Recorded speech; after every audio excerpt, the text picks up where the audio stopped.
Hello. Our story begins shortly after the savage beatdown of Senator Rush Clovis, after having forced himself on the Padme Amidala. Anakin was waiting by the open area of the apartment, looking out over the skyscrapers and the passing vessels. He heard footsteps coming his way and popped up. He was hoping for good news. This entire debacle could have cost him his career as a Jedi. It was entirely dependent on what Rush did with his information. If he decided to use it against Anakin, he could be kicked out of the Jedi Order. Anakin was obviously very nervous about that, but he was concerned with Rush as well. When Padme came out, she told him it would be alright, just a couple of broken bones, especially after being hit with a metal hand. Anakin was relieved he'd be alright, and then Padme suggested that there was an issue. Anakin didn't understand, but he would. Padme expressed that he went too far, and while she was sorry for how it looked, she didn't force herself into that position. Rush forced himself onto her, and that was a simple truth. She continued expressing that she already told him why she was doing this. It was no different than Anakin and his little fling with the Zygerian queen. They both had a job to complete, and just because Anakin couldn't be mature enough to see it, didn't mean he could inflict that much damage to somebody. He could have very easily killed Rush. What would that have gotten him? He would be removed from the Jedi Order, just like Ahsoka, except no one could save him because he did it. Anakin was very obviously apologetic, but Padme suggested that there wasn't a relationship without any trust. He didn't understand, and she expressed that she didn't want to see him anymore. She continued, expressing something that troubled her since Tatooine, because sometimes she didn't know who was inside of him. Anakin went into a blind rage on Tatooine with Rush and several other times according to Ahsoka. It scared Padme, and that wasn't a way to live a life. She walked away and told him that they needed time away from each other for the time being. Perhaps they could come back to talking, but right now that wasn't something she wanted to do. Anakin just watched Padme disappear into the apartment before leaving himself. He was so confused, and so he went back to the temple and stayed in silence for the following few days, before completely vanishing. Padme, on the other hand, despite her disgust in Rush for forcing himself onto her, was there by his side. She needed him to trust her so they could regain control over the banking clans. It was very integral for the politics of the Republic. If Rush could be uplifted into the leader of the banking clans, it was entirely possible he could use his idealistic views to help the Republic and the CIS in an equal, unbiased way. Of course, from her perspective, Rush wasn't anywhere near involved with the Separatists or with Dooku. Even if he was, maybe she didn't believe in the Republic anymore anyways. Part of her felt like they had been fighting for the wrong things this entire time, because it clearly wasn't getting anywhere, especially now with Palpatine. The war wasn't any closer to ending, and the Republic was becoming more and more corrupt. Padme's hopes with Rush is that he could be the saving grace for the corruption that existed within the Republic. Padme was with Rush as he recovered. He had a couple of broken ribs and a fracture in his leg after being picked up with the Force and slammed down onto a table. So he was limping a little bit, but he had a boot on and a cane to help him maneuver. It was a bit of a weird situation. They used to be romantically involved with each other, and those feelings had subsided, but she wasn't entirely sure if they had or not. It was a bit of a caregiver falling for the patient vibe, but it wasn't in full effect yet. Padme was just trying to get through this mission, and when it was done, she could try and have an emotionally intelligent conversation with her husband or ex or whatever he technically was at the moment.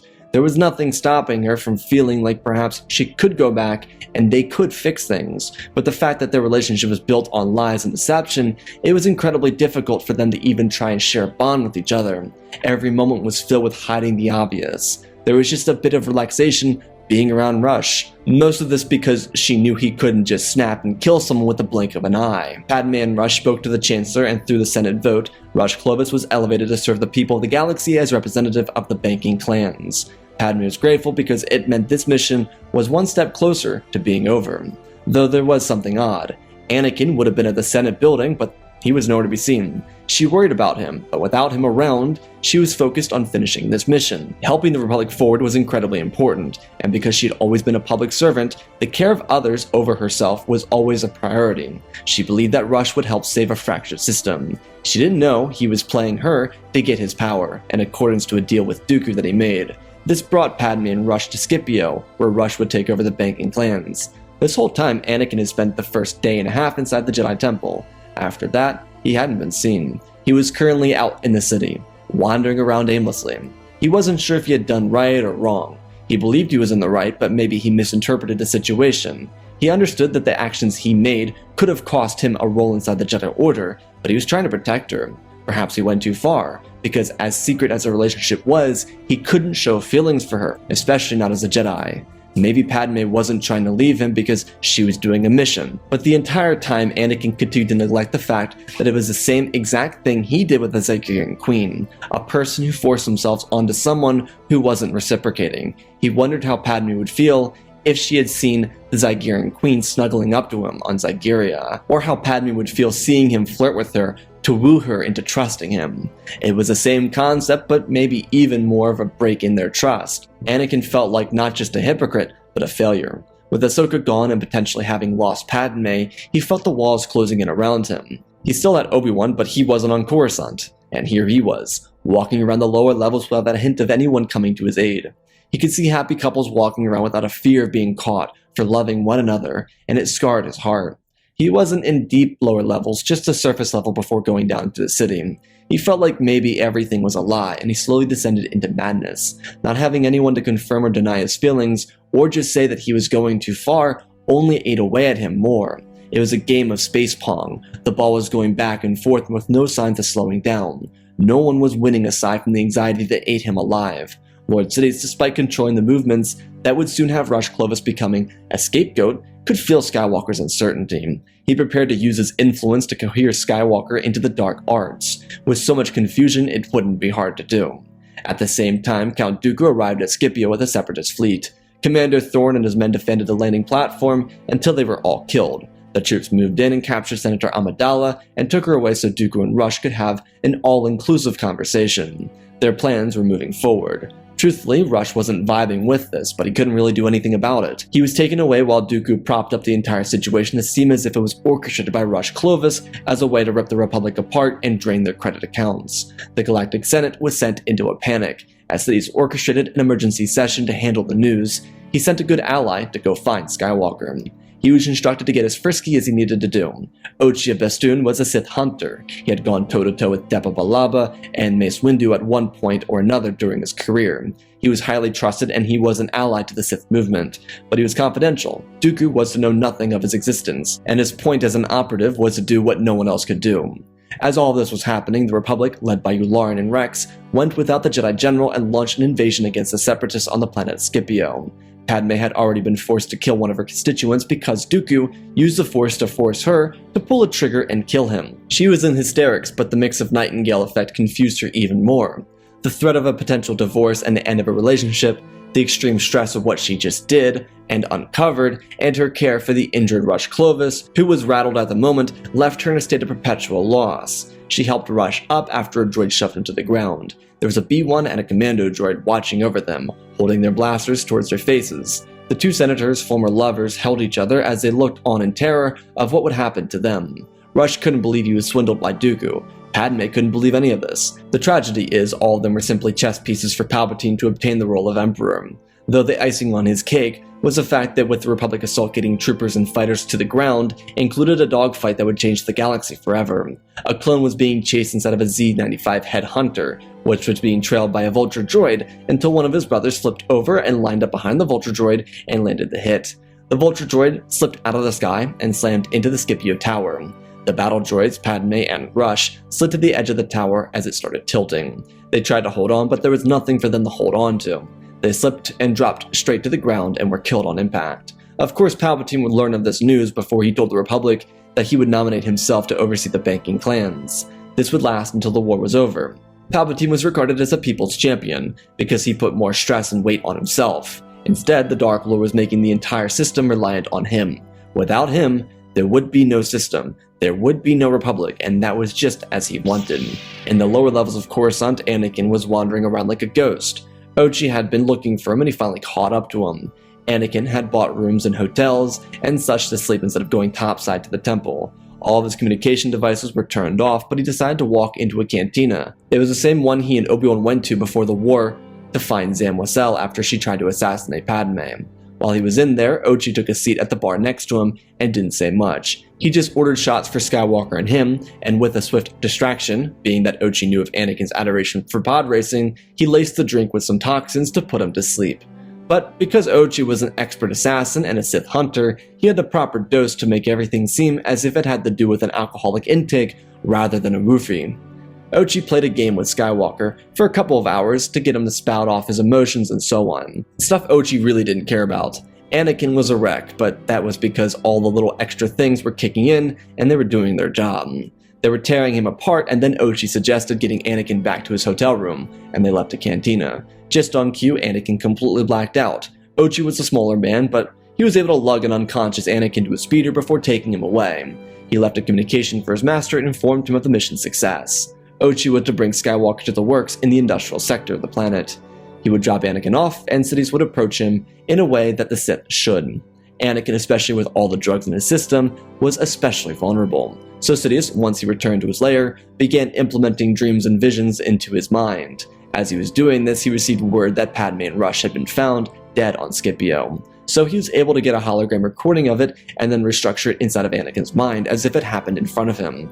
He essentially altered everything. The dark side was incredibly powerful, and with both of them inside of his lair, it made Anakin especially easy to mess with. Sidious started with things Anakin never experienced or saw. These were manifested in Padme telling Rush that she loved him, which did happen, but when they were younger. It was their embrace in their final moments of life before falling to their depths. It was the death of Ahsoka to a band of bounty hunters, which never really happened, and it continued from there, and then he went deeper into Anakin's mind. He was able to access every memory Anakin had, and at that, every fear, care, love, and emotion he really ever had. Sidious then took those feelings and turned them against him. He used memories of Obi-Wan to flip Obi-Wan into a hateful man who never saw potential in Anakin. He made it seem as if the Council was actively trying to kill him. Sidious made everything Anakin knew turn against him. This wasn't free will. Anakin for the first time never had full control over himself, and in a number of hours after all this manipulation, Anakin would wake up. His confusion was apparent from the second his eyes opened. He had a little bit of a hangover, which was intentional thanks to the help from Ochi. Sidious approached Anakin as himself, his robes flowing and a hood over his head. He made sure his voice was unrecognizable. He told Anakin that he recovered him from the gutters in the lower levels, convincing Anakin that it was much lower than he actually was. He said he saw a couple of Jedi pulling him out of a bar and dropping him into a garbage pile. Believing it was cruel, he decided to bring him here. Anakin looked at the man with his eyes and squinted. He asked who he was, and Sidious said he was a friend, someone who wanted to help an innocent man back on his feet. Anakin rubbed his head, saying he didn't remember what happened, and Sidious told him that he must have been drugged by his Jedi friends. The worst part of everything is Anakin believed it because the roofie was also a hallucinogen. It was a sick twist. Anakin realized the dreams he had and asked about them. The reality is, Anakin was good at heart, so the most concerning thing to him in the moment was whether or not Padme was alive, not the fact that she was closer to Rush before her death. Anakin was heartbroken to learn that the senator had perished on Scipio due to an attack made by the Jedi. Anakin shook his head, but all the memories he knew to be true about the Jedi were nothing but shells of what he remembered, or at least what he thought he remembered. He tried to suggest that the Jedi would never do something so heinous, but perhaps they would. Maybe they were, in reality, the worst. Perhaps they were intentionally starting this war to gain power. Everything Anakin knew came into question before he asked about Ahsoka, only to realize that she too had been killed, apparently. Anakin launched from the floor and looked around. The lair was cold and damp, and the light that he had was only visible from a blue flame burning in the center of the room. Skywalker turned towards the figure, and he towered over him, asking how to leave. The figure pointed towards an exit, but told Anakin to tread lightly. The galaxy was changing, and without the proper guidance, he would struggle with the losses of those around him. Anakin looked at the exit. The light slowly faded as the door was being closed, and Anakin turned back around. He asked the man how he could help. Sidious excused himself for being so hesitant about his thoughts on the matter, and then explained that he could teach him how to potentially gain power from his losses. Anakin reacted negatively to this in the moment. He didn't want power, not from this individual at least. Perhaps he wanted his own power, but right now he wanted to escape. So Palpatine let him go, and he stumbled through the gates of light, and then everything became a blur. Sidious wouldn't just let things go that easily, of course not. Anakin went through a trance, and he slipped through the gates of hell. He was on the city streets of Coruscant surrounded by murmuring voices. His eyes were lost in the back of a falling alley. He couldn't escape what was, because it's what is. Anakin was thrown through the cataclysms of his failures and the failures of those around them, and at the end of it all, he was being crushed with the words of those who he was once closest to. And then he woke up in silence. He didn't know where he was, but it felt like home. His eyes drifted over to his right, and he looked at the stack of crates. It was his room. He smiled to himself and then got up. He rubbed his head. Such a terrible, terrible nightmare. He couldn't believe it. The stressed dream felt so real, and he felt like he was living within the real world when it happened. He felt his head and he took a deep breath, swinging his legs over the side of the bed. He looked around and pressed his hands into his knees, and then his door buzzed. Whoever it was permitted to enter. Skywalker got up and turned around to see his former master. Everything for Anakin became a blur. Obi-Wan smiled to see Anakin finally awake, and asked how he was feeling. Anakin rubbed his head again and asked what he meant. Obi-Wan said that he'd been asleep for a couple days now.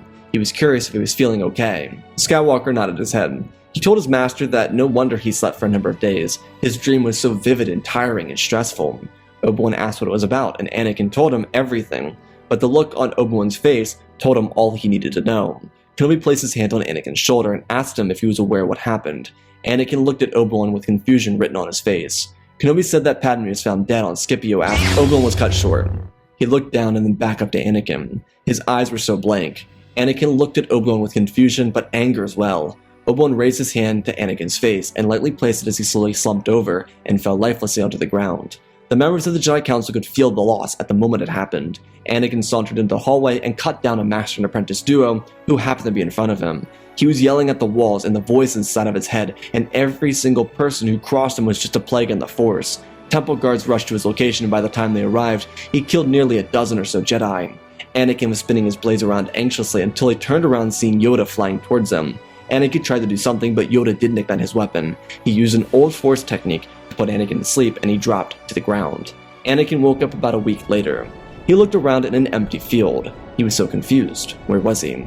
The wind around him was blowing gently through the field, and he looked at the blowing grass. He felt so confused. He saw massive rocks or something, and then he felt something so weird. He turned to see Master Yoda. Anakin asked where he was, and Yoda told him that they were on the Thal, away from the chaos of the war, away from the loss and death. Anakin was so confused and worried, and he didn't understand what had just happened. Yoda explained that he killed Obi-Wan inside the Jedi Temple, alongside a number of other Jedi. Anakin asked how or why. He didn't remember doing that, and he felt fear. Not just any fear, but the same fear that Padme felt when she remembered how much damage he could do within a split second. He told Yoda that he didn't know what was happening. Yoda knew. He told Anakin that he'd been possessed, in a way. He was under the control of the Dark Lord of the Sith. The Council didn't realize it initially, but once he started speaking in the ancient dialect of the Sith in his sleep, they knew what had happened to him. The death of Obi-Wan and Padme and Ahsoka finally clicked, and he jumped up from the ground. He was lightheaded from not eating or drinking through the last couple days. Of course, he was given nutrients, just not a whole lot. The Jedi had to use their archives to remind themselves how to remove a Sith curse of such magnitude. When they found it, they used it, but they were still unsure if Anakin should still be allowed to be a Jedi anymore. His actions were not his fault, but they needed to explain it to the rest of the Order so they no longer feared him. Yoda told Anakin to stay still and rest. Anakin asked him who actually died, and he confirmed that Obi-Wan and Padme, but the Council knew that Ahsoka was still alive. She was spotted in the upper levels a couple days before Anakin's breakdown. Anakin apologized, but Yoda denied the apology. He suggested that Anakin not blame himself for something he wasn't in control of, but Anakin was ready to accept that there was some blame for himself. He told Yoda that he ran away when he was divorced. He didn't know if he was divorced or not, but he was, he guessed. Anakin was still so confused that he didn't realize what he just said, but when he saw Yoda take a deep breath and sigh, he realized what he had done. Yoda expressed shame with his breathing, but he didn't say anything. He told Anakin that he should tell him what else there was to tell, so Anakin did. It was all out on the table. There was no returning to the Jedi. He told Yoda that he went into the lower levels trying to understand why he did what he did, and Yoda asked for the context, which was explained. Yoda finally seeing why Padme was clearly afraid of these outbursts, but not fully realizing that there were other outbursts that Padme was more familiar with. Regardless, he learned that Anakin and another Jedi went to a bar, or maybe it wasn't a Jedi. The memories were still so twisted, and thinking back on them only made him wonder which were accurate and which were not. As he went back into his memories, he remembered Ahsoka's death before his eyes. He remembered the nasty things Obi-Wan did to him, which is why he killed the Jedi Master. All of it made sense, but at the same time, none of it made sense. Perhaps the grief was too great, or maybe the curse was too much. Anakin asked Yoda what was wrong with him, and the Grand Master told him that there wasn't anything wrong with him per se, but there was something wrong with how he was feeling, because it wasn't his emotions nor his memories. It was something he never had experienced before, and it was torturing him. Yoda told Anakin that he should not be so hard on himself for something that he had no choice in happening to him. Anakin felt a familiar presence and turned to see a man from the bar. He pointed and Yoda used the Force to stop the man in his tracks before he ran away, standing up and demanding to know who it was. Ochia Bestoon turned back and didn't say a word. As a Sith loyalist, he couldn't. Instead, Anakin called Yoda's name, and they both looked at two figures approaching, Dooku and the Dark Lord of the Sith. Yoda turned to Skywalker and told him that they would have to trust each other. Anakin nodded his head, and they both looked over. Yoda tossed Skywalker his lightsaber, and he accessorized it, before turning back and looking at the two of them. The Sith had a plan, which is exactly why Dooku was here. Sidious believed he could simply beat Yoda in a 1 versus 1, so that's what he prepared to do. Dooku would handle Skywalker, in a way that Sidious requested. Yoda got in front of Anakin. He knew that if Anakin turned on him, he would die. Despite his talents, this would be too much even for the Grand Master, especially knowing how talented Dooku was with a saber. Sidious ignited his weapons and Yoda launched himself forward. Dooku smiled as he approached Anakin, not with a lightsaber but his hand reached out. Skywalker fell to his knees. His head started pulsating. Ochia Bestoon ran up behind Skywalker and wrapped his arm around his neck. Anakin tried to break free but he couldn't. Yoda didn't even notice this. His duel had begun against the Sith Lord. Sidious and Yoda were moving against each other in a great haste. Skywalker used his metallic arm and grabbed Ochi's elbow, but his head hurt too much. He couldn't break out. His eyes felt like they were bleeding and his face showed nothing but anger. He tried to move but he couldn't. Anakin slammed his head back, which hurt even more, but it broke Ochi off just enough. Dooku was speaking the little bit of Sith dialect he knew, as Anakin lunged forward, grabbing his lightsaber and igniting it. He swung and Dooku stepped back before igniting his weapon and smiling at Anakin as they interlocked. He asked what it felt like to know that Senator Amidala didn't love him when she died. Anakin raged forward. The gaslighting was strong with Dooku. Sidious and Yoda had all the room in the galaxy to fight. Their acrobatics were the stuff of legend. They worked together in tandem and it was beautifully executed. Sidious was proficient with two blades and he used them both as he sidestepped and slid under each attack made by Yoda. Their blades collided and a shockwave echoed out. Yoda leapt over Sidious and used the force on his back, throwing him forward. Yoda landed and ran forward. Sidious launched a blade at Yoda as he slid under the weapon and thrust it up. The Dark Lord bounced back, barely defending himself from the attack. Yoda gritted his teeth. Skywalker saw the red blade on the ground and he used the force to pull it into his hands.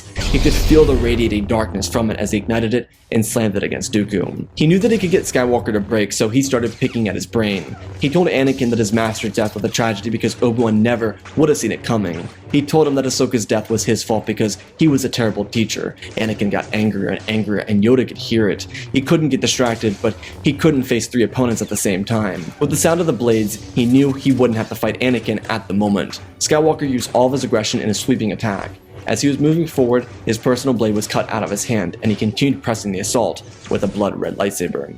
Yoda didn't catch notice of it until Dooku said more remarks about clearly untrue events that ended his life. It was a swoop and a pull. Anakin cut the wrist off of Dooku before dragging the blade across his neck. He turned back and looked at Ochi and reached out his hand, snapping the Sith Hunter's neck in an instant. Both Sidious and Yoda stopped. They looked over to Skywalker and the dead body of Dooku next to him. Sidious smiled and asked the boy if he had chosen the wooden side. Anakin stammered forward and raised his weapon. Neither Sith or Jedi knew what to expect. They waited anxiously and he yelled out that they had lied to him and he launched himself forward. Yoda was blindsided as Skywalker attacked him with a red blade in his hand. Yoda backed up as they collided blades. The Grandmaster kept his eyes peeled on Sidious, but he wasn't moving. He was confirming that Skywalker had truly joined his side. It was brilliant. It was true victory. Yoda would die here on Lothal, and from here the Jedi would be exterminated. There wasn't a single threat in the galaxy that could stop the Sith. As Anakin and Yoda fought, the Grandmaster reminded Anakin of the truths, the realities of everything, and what the Jedi were to him. He told Skywalker to remember the love he shared and the people he shared it with. Anakin pressed harder, each strike heavier than the last. Sidious' sinister laugh could be heard behind them as their blades met each other's. Yoda could beat Anakin easily, but disarming him without hurting him was much different. Skywalker sped forward and blocked his strike before leaping backwards and landing heavily. Anakin's eyebrows dropped, and he looked at Yoda with rage before a small smile started to form on his face. Yoda thought this to be madness, but it was genius. Skywalker spun his blade around and drove it backwards, catching Sidious completely off guard. Anakin fell to the ground as Yoda ran up to him and asked what happened. Skywalker put his head into the grass. He told Yoda that he was on the fence about so much, but the fact that Dooku had to iterate something he couldn't possibly know made Anakin realize that he was telling a falsehood. He couldn't know everything with such detail unless it was directly put into his head by the Sith. Whether it was Dooku or Sidious who did it, he didn't know. Anakin rolled back and looked up at the sky and asked Yoda if he was a bad person. Yoda looked down and he sat down next to Anakin and told him that he wasn't bad, a little unhinged, but not bad. Anakin chuckled as he put his hand on his stomach. He thought about what was gone and he asked Yoda how long he would stay here with him. Yoda thought. He hadn't considered it, but he told Anakin that he would be here for him until the time was right. Anakin just smiled and closed his eyes. A couple tears formed, and he asked if he could tell Yoda about the life he never knew about, and Yoda nodded his head and slowly lowered himself to the ground and looked up at the sky next to Anakin. It was really weird for Yoda, but he knew that Anakin needed to say it. There was no point in holding it in. They would stay out of Lothal for a couple of months. Obviously, Yoda informed the council about what happened to the Sith. The two of them buried the dead bodies under the Lothal temple so that they could be embraced by the light in their afterlives. Once Yoda and Anakin were finished, they returned to Coruscant to find a galaxy actively trying to find peace. With two heads of state deceased, there was a chance for new voices to rise in their absence. For the CIS, Avi Singh, and for the Republic, Bail Organa. Their collective popularity in speaking out against the war led to some change, but the most important thing was a ceasefire. Anakin would later return to Naboo to visit Padme's grave. He would never learn what happened on Scipio, and how Padme's Nightingale effect had meshed against her stress and sadness. She was lost in her final moments, just as Anakin was lost for so long. He took the memory of those he had lost and the effect it had on them, specifically Padme and Obi-Wan, the fear that Padme expressed along with the reaction Obi-Wan received. While Obi-Wan never did anything to elicit a reaction, the thought of a vacant memory was a trial for Skywalker. The bond established with Yoda on Lothal really helped him, and it would continue to aid him as the war came to a conclusion. Anakin would eventually join Ahsoka to stomp out Darth Maul and his resistance on Mandalore, a siege that would technically be the final battle of the Clone Wars, one that would end the lineage of the Sith. Anakin's trials continued from there, and Ahsoka would see them for what they were. Anakin and Ahsoka then took a leave to Lothal, where he had a similar experience with her as he did Yoda, except the roles were reversed, and for Anakin, it helped him find more peace within himself. His journey as a returned Jedi would continue as such, one where he continuously toiled between light and dark. Anakin had one burden that sat within him, which was the unbelievable pain of what would have been. He never knew what Padme felt at the end of her life, and he never would. It was a burden that haunted him some nights and gave him peace others. But the constant reminder for him is that he couldn't change it, even if he wanted to believe that if he was on Scipio, he could have saved her. As he grew older, he learned to come to peace with what was, as he led a resurgence of hope in a newly changing galaxy. And that, my friends, is our video. Special thanks to the Grand Tier Patron who requested it. Again, special thanks to Galvan Gaming, Tristan, Darth Revan, Granddaddy Bane, The Last Jedi, Apollo, Weewu670, Annika Stank Runner, CT7567, Azavaz, Darth Nox, Eternal Padawan, Malik, Johnny Naguin, Sans the Skeleton, Jedi Sloth, Mr. Yeet Gamer, Lord Cali, Only Slayer 66, Nabnai Studios, Anakin 003, Lord Draken, Fordo's Legacy Star Wars, Erebus, Rex the Wolf, Me with 3 first names, Dark Saint 46, Baron Joshua, and Lord Deadwing for supporting the channel. Smash the like button. If you want to support me in other ways, go check out the Patreon. The links are down below. Also, Sith Clone Wars coming out Saturday. So let's talk about the story real quick. The dilemma I wanted to go with was the idea of Padme leaving Anakin, technically, but Anakin never knowing whether she did or not. I thought that'd be an interesting kind of twist to it, because he'll never know if she did or not. And I wanted to try and use like a real medical thing, which, you know, Nightingale isn't exactly the most medically sound thing. Like there's like theories for it, but a misinterpreted scene is Rush forcing himself onto her. She didn't choose that. She literally says no right as Anakin walks in, and no means no. So her falling for him in that situation is really incredibly difficult. And so the circumstances have to be incredibly special for that to happen. But I thought the concept of Anakin never really knowing that she chose Rush over him at the end of her life for that brief stint would be an interesting concept to kind of tackle. So I hope you all enjoyed. I love you all. Spread the love. And always remember, my friends, may the Force be with you.